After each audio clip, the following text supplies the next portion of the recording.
Sitting up here at the Duquesne Club talking to a group from Shady Academy, that was really his dream for us. Absolutely. So Well, the other thing that strikes me, Kerry, is, when you were busy avoiding summer jobs to ride your horses, could you ever imagine you'd be writing about careers and job satisfaction? I don't think a lot of people who knew me back then would have imagined that. I remember myself thinking, how in the world am I ever going to earn an income? I really had no clue. I knew I loved to write, and the one thing is true that at Shady Side I had the most amazing teacher in Richard Gregory, who I mention whenever I'm with anyone from Shady Side usually, because he was the guy who inspired me and took an interest in my career, and even when I got one of my first jobs at U.S. News and World Report, he would read my articles and send them back to me edited. So that was I had a clue that I could write, but I didn't know what else. So is that what got you interested in writing and writing about jobs and careers? Well, the thing that's interesting, Michael, is that for us, when we, Dad always said, do what you love to do when we were growing up. And I went through my career, and I was really fortunate that I started off at Forbes magazine. And I started there because that was the magazine Dad got at home. I mean, I knew I couldn't work for Dad's company, but I could get a job at Forbes, and that was my goal, and I got that job. And it went through a series of jobs, and I got to a job, and I was a columnist at USA Today. And I had my picture in the paper, and I wrote about taxes and retirement. And it was my dream job, right? And I went on vacation with Mom and Dad, and I was walking on the beach with my dad, and he said, how are you doing? And I said, I'm miserable. I'm really unhappy. And he said, well, quit. And I was like, oh my gosh, my dad just gave me permission to quit my job. So when I was in my 40s or whatever, but I needed Dad's permission. And I went back and I quit my job 3 days later. And I took off on an assignment with my dear friend who's right here, Marcy Holquist Duff. And Marcy is a fabulous photographer, and she had an opportunity to do a book about Navajo weavers out on the reservation, and you were the photographer. It was a coffee table book, but they needed a writer, so I had a place to go. And one of the women that Marcy and I profiled in this book was Mary, who was 80 years old. She lived about 45 minutes down a dirt road from a paved road in a hogan with no running water, no electricity, raised 8 kids. And I was asking, she didn't speak English, so a translator, and I was asking her questions about her work. And she said, you ask questions nobody thinks about. And I thought, oh my gosh. And I took all my East Coast sensibilities, and I looked at where Mary worked, and it was spectacularly beautiful. It was so beautiful, and her works were monumental rugs.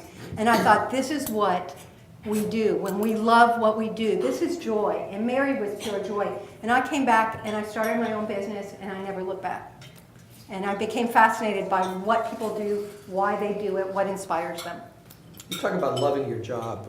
What causes someone to love his or her job? And it's got to be more than just the tasks you're doing. It's so incredibly true. I go around the country and I speak to audiences quite frequently who are looking for jobs. But when you ask somebody, what do you love about your job? They very rarely say it's the job. They say they love the people they work with. They love the mission of the company they work for. They love the opportunity to travel, the opportunity to learn. I mean, that's it's the things around the job that truly, when you think about it, makes you love your job. Makes sense. What are the things people can do, though, to fall in love with their jobs? See, that's the thing. Is I travel around and I'll talk to these audiences of people over 50, those are my peeps mostly, and I talk to them about finding work.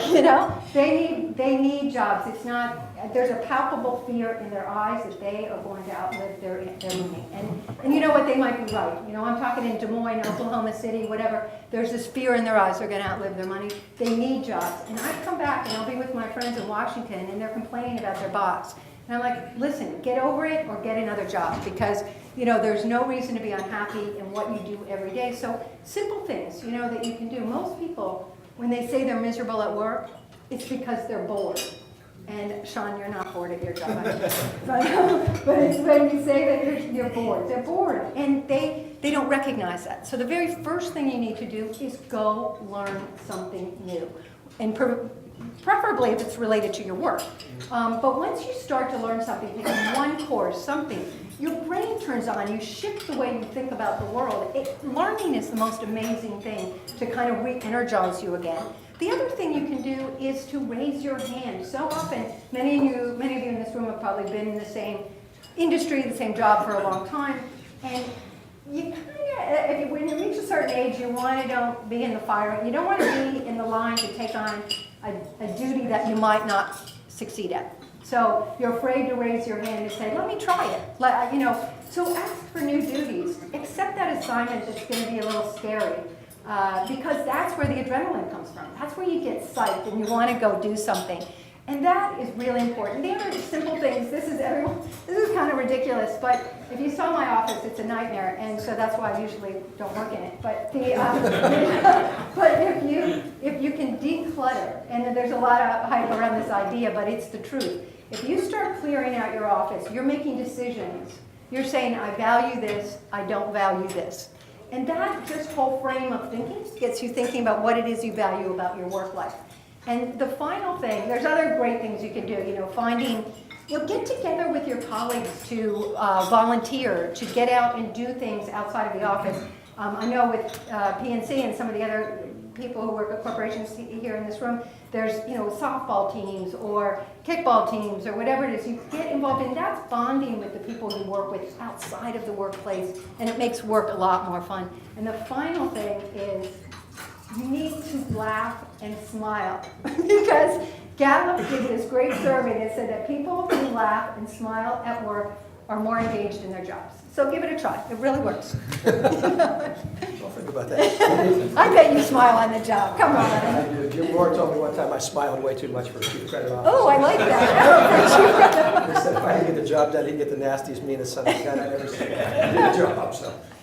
Is this what you mean? You talk about finding joy around the edges of your job. Is this the kind of thing you're talking about? Yeah, Mike, that's exactly. I mean, it's finding ways to, the actual job might not be like, you might be stuck in a certain degree in that job and it's really hard to find your way around it. But you can find that joy by finding relationships with people outside, your colleagues, by doing things, even walking at lunch with people, doing things that way. I'm a big believer in volunteering, and I think that's one way that you can do things. And actually you might get noticed by higher ups in the company too, because they're usually volunteering. Sure. Let's switch gears a little bit. What if somebody wants to start a new career? What advice do you have for them? And it could be at any age.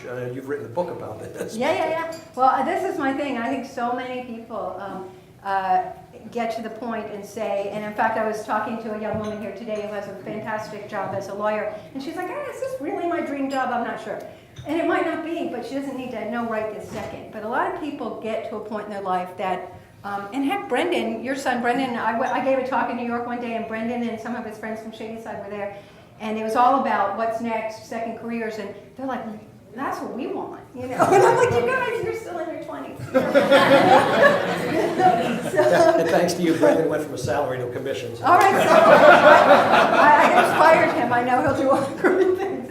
But yes, I think the important thing to remember is that a lot of people get, particularly the groups I've met with that I've traveled around the country. U.S. News and World Report actually paid me for 3.5 years to travel around the country and interview mostly baby boomers who had done something for 20 or 30 years and shifted to doing something completely different.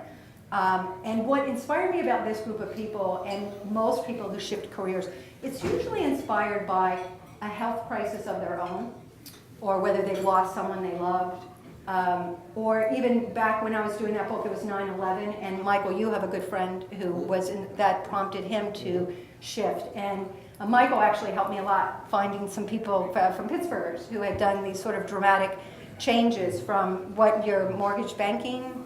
Well, the one was a mortgage banker who went into teaching, and another was with Merrill Lynch as an investment banker and got in the restaurant business. Yeah, and Tim was a perfect example. Well, they both are great examples because they did some of these things.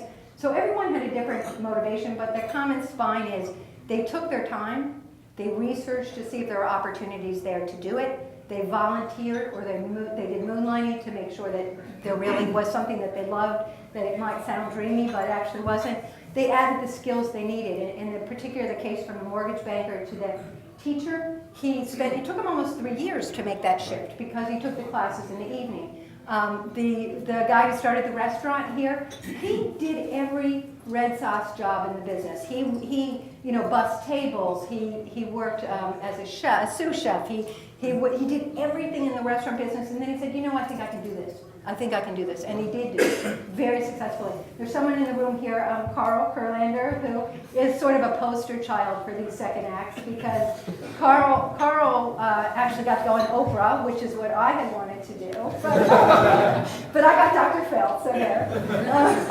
But Carl went from a amazing career in Hollywood, as any of you in this room who know him, to moving back to Pittsburgh. And what Carl did is he didn't reinvent himself. So many people think we've got to reinvent ourselves at this stage. No, he redeployed. He took what he knew and he shifted it to Pittsburgh and has been phenomenally successful in doing work with meaning and giving back to the community and lots of other fantastic things with his skills there. And there's another gentleman here in the room who you all know well too, Gil Schneider, who, Gil, wherever you are here, there you are. You are a perfect example of my second actors, because you left this brilliant career at Heinz, but instead of, you didn't have to reinvent yourself, but at this stage in your life, you were able to shift and redeploy those skills to work with Shady Academy and giving back with a mission, again, a job with a mission that you believe in. So these are the kinds of things, Mike, that I think really are amazing.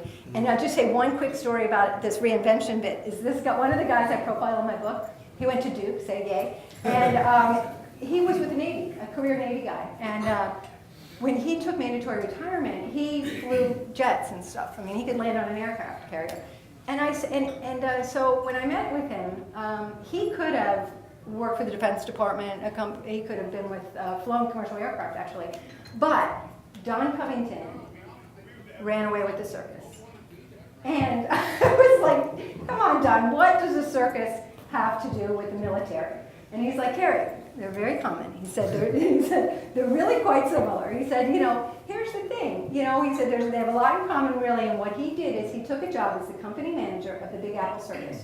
So what he did is he led a troop of 150 people up and down the East Coast. He was redeploying all those leadership skills and the things he had learned, but he was always passionate about the circus. And so he was doing something he loved. He was a kid under the big top. So those are the kinds of things that you see happening, that people can make these shifts. It doesn't happen overnight, and you have to do your homework, and you have to realize you're probably not going to make the kind of money you made in your primary career, but that's okay, right? I mean, it All works. of us were very happy Gil Schneider made that choice. Yeah, What are the key steps, Gary, I think, to make this kind of shift? I think you've talked about some of them already. Yeah, I mean, it's really, networking, talking to people who do those jobs. What is it? How did they move that? It's moonlighting. I mean, I have a friend who, when she was a lobbyist in D.C. and a lawyer by trade, and she is a most amazing gardener. I mean, she's incredible.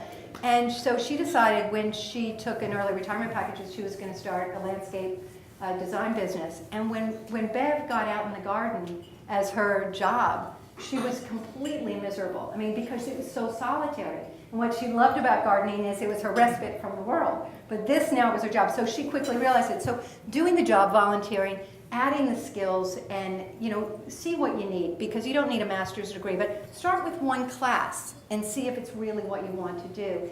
It baby steps, but it's doing something every day. And I think you might get to this, but I might just jump into it if you don't mind. It's like my favorite thing I tell audiences is that you've got to get Kerry's fitness program. Yes. And so what that means is, so I have a whole video series. No, you can start with Pilates and then go ride your horse. It's 3 parts. You need to make any kind of career shift. Any kind of movement like this is incredibly stressful, and there's a lot of things that go into it. So you need 3 pieces of my fitness program. You need to be physically fit. And I don't mean running fast miles or bench pressing, any of that. I walk my dog a couple miles a day. What you need to do is get out and have this sort of, there's lots of things you could do. You might bike or swim, whatever it is. But you need some level of physical fitness, because as we all age, and I'm looking around the room, and all of us are, there's many people in their 50s like I am. So the thing is, if you're trying to get a new job and work for somebody else, or even trying to borrow money or whatever, you're fit. People judge people by a book by its cover. ageism is alive and well in the workplace. And you know, what you can do is, I have so many women come up to me and say, should I get Botox, should I dye my hair? And I'm like, no, get physically fit. Because when you're fit, you give off this can-do attitude, this positive vibe, this, you know, they don't know what they're looking at, but the hiring manager or whatever it is, they're like, I want what she has, I want what he has. So physical fitness and eating healthy, all that, that's really critical. Number 2 is to get financially fit, and that's the harder piece, and that's why career shifts can take 3 to 5 years to be successful, because you absolutely need to take the time to pay down those big debts.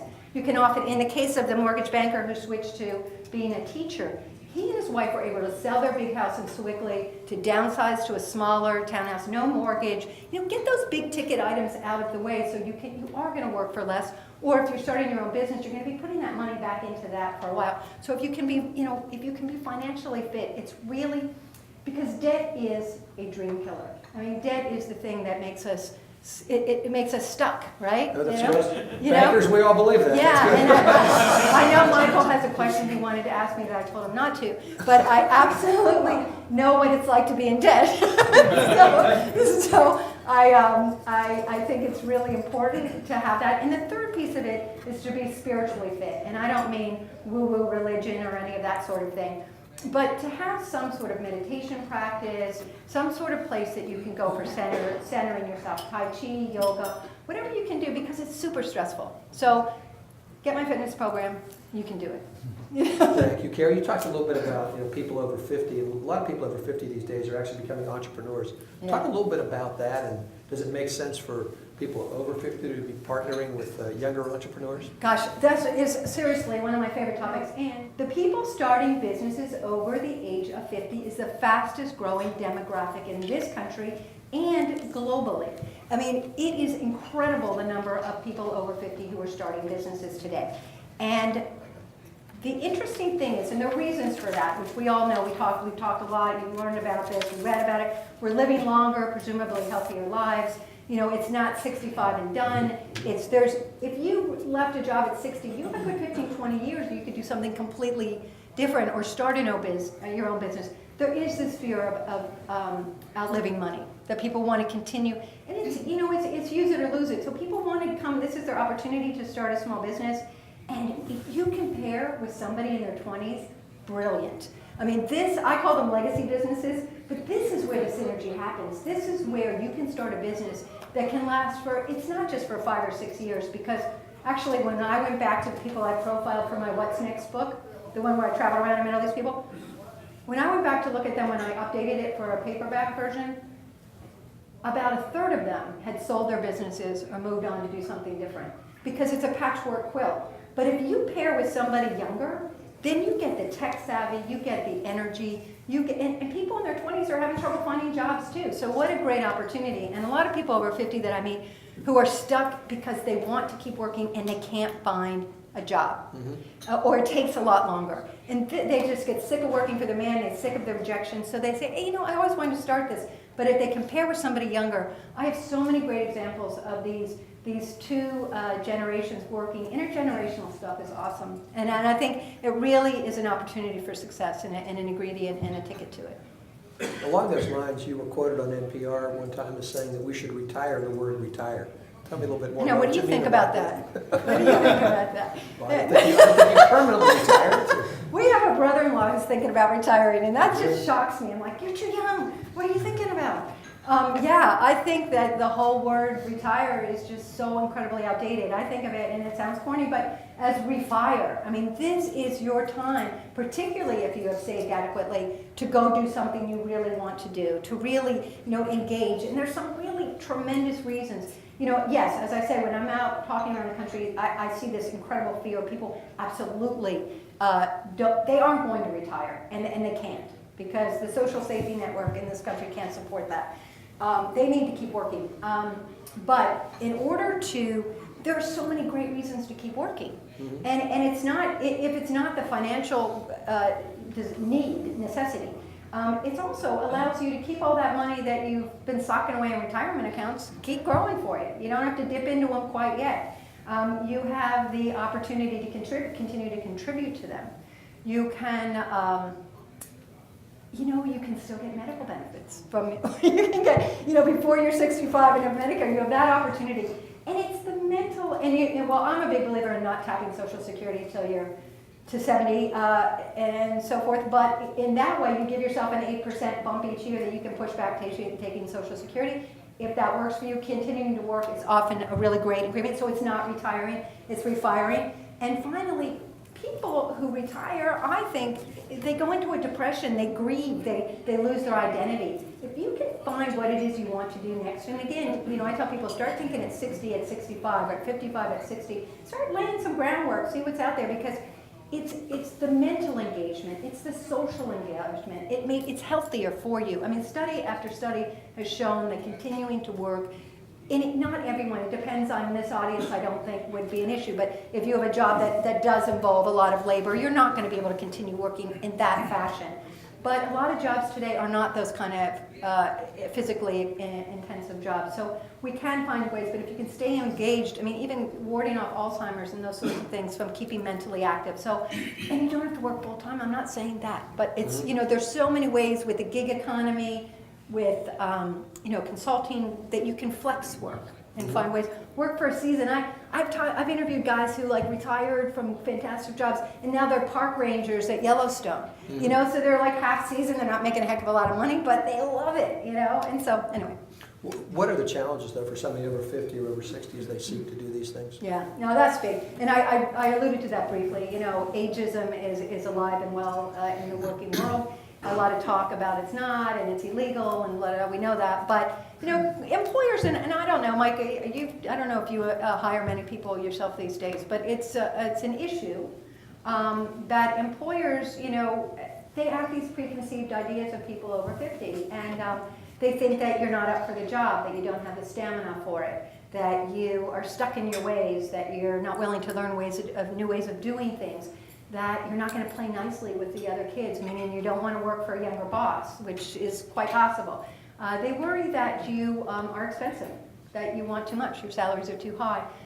There's a variety of things that come into play that are stereotypes that are in fact true for some people, but it's not overarching. So I tell people, yeah, these are your stumbling blocks. This is out there. You need to somehow break through. I have a really good friend that someone in this room might have known. He was the editor of Pittsburgh Magazine years ago, Randy Ryland, and then he went on to a great job at Discovery. And when he lost the job at Discovery, they did a major downsizing. Randy said he would go to interviews, and he was just top guy in the field. And he said he would look across the table, and people were looking at him as if they could see his expiration date. It was just awful. And he ended up getting a job by somebody, the woman who had hired him at Discovery, hired him where she was somewhere else. So it's all about who you know. And so that's my basic advice I give to people is that, these things exist. There are many ways you can fight against that. And, having a LinkedIn profile is one of the simplest things an older worker can do to show that they have some tech savvy, that they understand that this is the way they have a social media presence. You've got to be on Twitter and LinkedIn and those sorts of things if you're job hunting, because employers are going to Google you. They want to do their reconnaissance on you. They want to know, your resume is nothing. They don't learn from that. They learn from the things that you've posted, the things that you're engaged in, the groups on LinkedIn that you're an expert in. And but networking, and that's sort of like what I always tell people, networking is one letter away from not working. So if you're afraid to pick up the darn telephone, get over yourself. You need to, employers hire people they know or people they know. It is proven. It's just very few people get a job from sending something online. It's the connection, which is why LinkedIn is so helpful, because you can go on LinkedIn and see how you're connected to me or to Mike, or I think you're on LinkedIn. Oh, maybe not. Behind you. But that's how you can find out who works at. I tell people, think of what company you believe in. What company do you love their mission? Would you want to work at Shady Academy? Who do I know who works at Shady Academy? You need to know how to get into that group, and so that way you narrow your search and you can make that connection, and they can give you that. That doesn't mean they can get the job, but it can get you in the door for the interview. One final question, Kerry. You know, I've been at PNC long enough now that I'm working for somebody younger than me, so you've talked a little bit about working for somebody younger than you. What are the tips you have for that? So. Yeah, you know, actually, that's why I was invited on Dr. Phil. Thank you. They wanted to set up this whole pit thing with the older worker and the younger boss, and, you know, I was scared old boyfriends were going to run out, but they didn't. Carl, you could have, you know.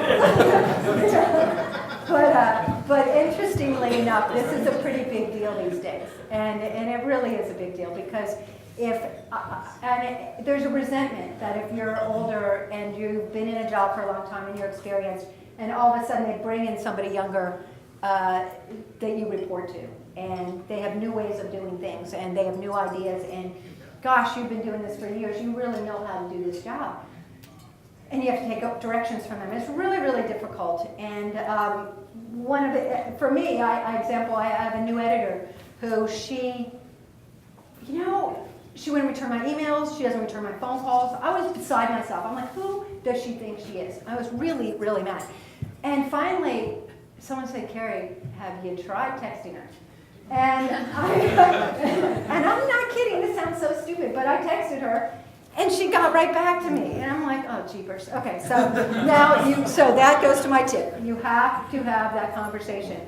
Communication is the biggest problem that occurs. So you have to have that conversation. How do you like to communicate? What's the best way for us to interact? You need to respect that person because there is a reason they have that job. And they need to respect you. So those kinds of conversations, you know, it's the elephant in the room, but you need to talk about it because they exist no matter how enlightened we think we are. So I think those are the two biggest things: communication and actually respecting the person. And finally, say to yourself, do I really want that job? Do I, you know, sometimes when we get to certain ages, I frankly wouldn't want that editor's job. I don't want to edit. I want to write. So let her do her thing. So that's my good. Kerry, I've now had a chance to ask you more questions than I would at a Thanksgiving dinner, so this is great. Don't you want to ask me what I'm thankful for? No. With that, why don't we take some questions from the audience? Jamie, do you? Yeah, I think we have time for a few questions, so that would be great. Well, Carmel's first. I Here feel we like are. it's your story. Oh, boy. If you need it repeated, I can repeat from up here, but I think Carl's up. Yeah, by the way, what I usually leave off on my story is the reason I left Hollywood and came here is I send money back every year when I was a rich Hollywood guy. The Shady side, I lost my credit card, and I started emailing with the development person, Polly McQueen, and she said, hey, someone's leaving as a sabbatical. And I met with the headmaster at Shady side, and he said, are you crazy? Why would you come and teach here? And so then Pitt said, hey, you come teach here for a year. And as a joke, it turned out I loved it. But what I wanted to talk about and set you up for is, when we grew up at Shady side, there was a real pathway. You know, you could be a doctor, a lawyer, you would work in one of the great corporations that was in Pittsburgh. You know, a lot of the work that we do at Fields and the nonprofit, and even at Pitt, what I find is the jobs that these young kids are working for don't even exist yet. We took a bunch of high school kids on our Real Teams program over to Google, and Google said, you don't want to work at Google. Google didn't exist when you were born, and the company you're going to work for didn't exist either. So I'm wondering if you can reflect on the challenges of education, but particularly since we're talking about Shady side and we took the same classes with Mr. Gregory, about how, you know, the creative problem solving and project-based learning, how it's a different world that either whether you're 50 or you're 15 you're going into, and like how you think education has to change in order to meet all that change. Absolutely, Carl. I think it's essential. But I think, Carl, the spine here, the thing that is constant is people who succeed, even when we were at Shady, you have to have curiosity. You have to ask questions. You have to not be afraid to ask questions. You have to push constantly to get, and I know that being at Shady side, I was given this desire for lifelong learning. I have this constant curiosity of constantly wanting to learn new things and to read. And I think if you can teach young people that, they're going to be prepared and be open. Don't close them down, because even when I talk to my 50-plus people, you know, I'm saying, listen, guys, there are jobs right now, I call them jobs to ride the age wave. And these are jobs that have been there's new ones being created every day for people in their 50s and 60s to cater to people in their 70s and 80s, you know, for these longevity jobs, because there's new things in the healthcare field, everything's new. So yes, I mean, I think there has to be a focus on lifelong learning, on breaking away from traditional methods of learning, but I think if you can imbue that sense of excitement about learning at the earliest ages, You know, that's the key. Other questions? Tom? Other one, sure. And noting that there's at least a couple generations of Hannons in the room. You know, one of the things, when you looked at these people who have made these changes in careers, you know, they're not making the decision in a vacuum. There's probably oftentimes a spouse involved or kids involved, even if the kids are sort of grown and on their own. But, you know, as you interviewed these people and sort of, you know, looked at their lives and how things were working out, what was the sort of impact and on the family or the relationships with the family, or how did that sort of factor into what they were doing, or any observations on family life? Thank you. That's a really terrific question, because the truth is, you're not in a vacuum. And this is, at this stage, when you're making these big, significant career shifts, as we talked about, there's usually a financial implication there. And you need to have your board. You need to have people to have your back. They don't have to believe in your dream, but they absolutely need to have your back. And so these honest kind of conversations about what you're thinking of doing, and the opportunity to volunteer in Moonlight kind of gets you that sense, but you need to share that with those around you, because they're going to have to be your teammates on this. And the guy I talked about who ran away with the circus, well, his wife was a nurse, but she said, oh, what the heck, you know, she became the wardrobe manager on the circus store. And they had one daughter who was still in school. She came along and they had a circus school for other kids in the circus that she would go to. Michael's friend, his whole family got involved in the restaurant. And so they all, you know, worked at one point or the other, bussing tables, or, you know, what is it when you're up front? Hostess. Thank you. And so everyone became a family operation. And so I think if you can bring people into understanding, it can be your sounding board for stuff. I think it really, truly helps make a success. And they can also tell you if you're completely wrong-headed. One other guy I know who started a bookstore in New Jersey, and he needed money to start it, so he borrowed money from his siblings because he couldn't get money from the bank. Sorry, he probably didn't come to PNC, but anyway, but it was a good way to raise capital. And then they were all, like his board of directors, they were all involved in him being a success. And it ended up a very happy story. It could go the other way, but in this case, they all really loved being part of it. He did pay them back with interest, but a lower interest. And he really enjoyed having that camaraderie of his family helping him make his dream come true. So thank you for asking that. Any more questions? Andy? I've got one, just how you started your career. I was on a plane yesterday reading what apparently is the last print issue of Institutional Investor, like 50-something years. Yeah. And it occurred to me, you went into a profession that doesn't exist anymore, or at least exists in an incredibly truncated form. And you must have lots of friends that entered it about the same time you did.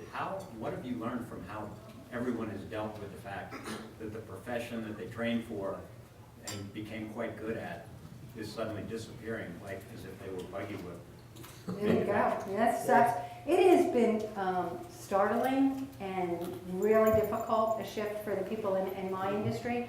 Is incredibly at my age, and for a while I was incredibly jaded myself, and I'd say, you know, I talk to these young kids and I'm like, why would you want to go to journalism school? You know, really, you know? But the fact is, and I remember someone coming up to me for the first time. I was given an assignment to write an online career column for US News, and I'm like, why would I want to do that? And I was like, well, how do I even write that? And my editor, it would just be webby. I'm like, what is webby? And to me it seemed like it wasn't real because I couldn't feel it. I couldn't see it, and but I took that job. I took that assignment, and I started writing those online columns. And now almost all of my employers, with the exception of the New York Times and occasionally Forbes, are online. I mean, it's just such a shift. But the biggest shift has been, I kind of like it because I think we reach a bigger audience. I like the idea that I can get in and make changes quickly, that it's not permanently, like even if something's been published online, I can still go make corrections. So it's like, you can have a do-over. It's kind of nice. When it's in print, like for the New York Times, you make a mistake, oh my goodness, they can correct it online, but believe me, they don't make it easy. And it's publishers think of it as content. It's feeding the beast. I don't think readers can discern what is quality and what isn't. There's so much crap out there. I may hate to use that word, but it's just, there are people, right, there's just stuff, and you have to know how to weed through it. And that's what I find disturbing. I really do, and there's not that vetting process that we once had. So it's up to the reader to be as discerning as possible. I think the field is thriving, it's more vibrant, more necessary than ever. But the young people coming up today have to have a whole different set of social responsibility that didn't exist in my era. Thanks for the question, that was good.